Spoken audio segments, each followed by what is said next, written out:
फिर मोहब्बत करने चला है तू। গান ছাড়ছেন অরিজিৎ সিং? না, একেবারেই ছাড়ছেন না, শুধু প্লেব্যাকের নিয়মিত দৌড় বন্ধ করছেন। এবার তার নতুন লক্ষ্য সিনেমা বানানো।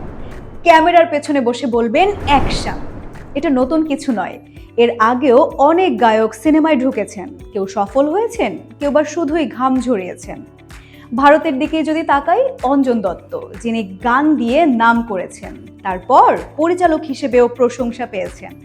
এটা কি 2441139 বেলা বস তুমি পারছো কি শুনতে?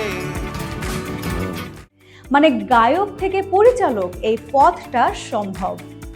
আন্তর্জাতিক অঙ্গনের দিকে তাকালে আছেন বারবারা স্ট্রেইস্যান্ড, গান, অভিনয় আর পরিচালক হিসেবে পেয়েছেন বড় স্বীকৃতি। এরা দেখিয়েছেন সুর থেকে সিনেমায় যাওয়া যেতে পারে। কিন্তু সব গায়কই কি এত ভাগ্যবান হয়? সবাই ক্যামেরা ধরলেই সাফল্য যে চলে আসবে এমন কোনো নিয়ম নেই। যেমন কিংবদন্তি গায়ক প্রিন্স, তিনি পরিচালনা করেছিলেন আন্ডার দ্য চেরি মুন। দর্শক আর সমালোচক সবাই বললেন ঠিক হয়নি। আর বিটলসের পল ম্যাককার্টনি গানে বিশ্বজয় করলেও তার বানানো ছবি দর্শক টানতে পারেনি। অর্থাৎ গান যতই জনপ্রিয় হোক না কেন, সিনেমা সবসময় সাফল্য দেয় না।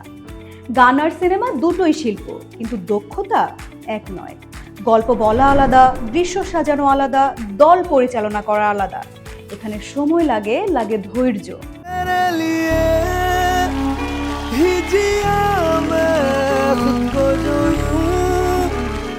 আর অরিজিৎ সিং এখন সেই চ্যালেঞ্জই নিচ্ছেন।